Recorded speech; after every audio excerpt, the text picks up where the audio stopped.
এইভাবে একবার রাজমা বানিয়ে দেখবেন, দারুণ টেস্ট হয়। রুটি দিয়ে দারুণ লাগে খেতে। আর এটা সম্পূর্ণ আমার নিজস্ব রান্না। চলুন দেখে নেওয়া যাক কি কি লাগছে আর কিভাবে বানাই। এই প্রথমে আমি রাজমাগুলো আগের দিন ভিজিয়ে রেখেছিলাম, তো এইভাবে ছাড়িয়ে নিয়েছি। কিছুটা ছাড়ানো আছে, কিছুটা গোটা আছে। আর এখানে লাগছে পেঁয়াজ কুচি, টমেটো কুচি, আদা রসুন, জিরে গুঁড়ো, ধনে গুঁড়ো, জিরে ফোড়ন আর 3টে ডিম নিয়েছি। আর এখানে আমি রাজমাটা সেদ্ধ করে নিয়েছি। তো কড়াইয়ে তেল গরম করে আমি এই ডিমগুলো এরকম কুচি কুচি করে ভেজে নেব একটু। এর মধ্যে একটু দেবো গোলমরিচ গুঁড়ো আর লবণ দিয়ে এটা আমি একটু ভেজে নিয়ে যখন সুন্দর একটা গন্ধ বেরোবে তখন এটা তুলে নেব।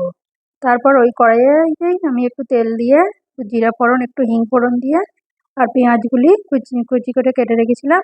এটা 2টো মিডিয়াম সাইজের পেঁয়াজ আছে। এই পর্যায়ে যখন ভাজা হয়ে যাবে আদা রসুনটা দিয়ে আমি একটু ভেজে নেব ভালো করে। আদা রসুনটা ভাজা হয়ে গেছে, এরপর আমি টমেটো কুচি দিয়ে দিলাম। টমেটো কুচি দিয়ে ওতে একটু লবণ দিয়ে দিলাম যাতে টমেটোটা ভালোভাবে গলে যায়। তারপর এইভাবে যখন তেল ছেড়ে যাবে তারপর এর মধ্যে আমি গুঁড়ো মশলাগুলো একটা একটা করে দিয়ে দেবো। এই ধনে গুঁড়ো, জিরে গুঁড়ো, লঙ্কা গুঁড়ো, হলুদ দিয়ে আমি এটাকে ভালোভাবে অল্প একটু জল দিয়ে ভালোভাবে কষিয়ে নেব। অল্প একটু জল দিয়ে ভালোভাবে আমি কষিয়ে নেব তেল ছাড়া পর্যন্ত। এই যে দেখুন তেল ছেড়ে গেছে, এরপর আমি এবার ডালটা দিয়ে দেবো ওই পর্যায়ে।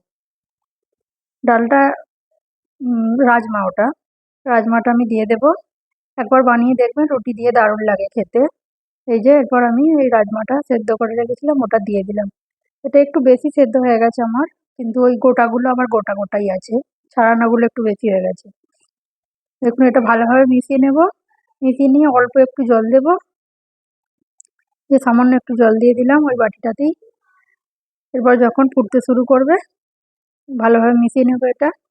এবার যখন ফুটতে শুরু করবে এর ওপর আমি দিয়ে দেবো বাকি যে উপকরণগুলো আছে। এই যে ফুটতে শুরু করেছে, আমি অল্প একটু গরম মশলা গুঁড়ো দিয়ে দিলাম। আর যে ডিমটা ভেজে রেখেছিলাম ওই ডিমটা আমি দিয়ে দেব।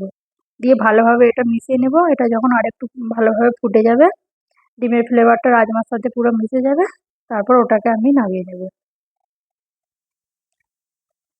জানাবেন কেমন, বানিয়ে দেখবেন, খুব সুন্দর হয় খেতে রুটির তরকারিতে। রোজ রোজ রুটিতে কি বানাবো কি বানাবো এইভাবে একটা একটা করে ট্রাই করা হয়। দেখুন আমার হয়ে গেছে একদম রাজমা রেডি। এই যে নামিয়ে নিলাম। দেখুন এগ রাজমা বলুন আর ডিম রাজমা বলুন, যাই বলুন। ভালো থাকবেন সবাই, ধন্যবাদ সবাইকে।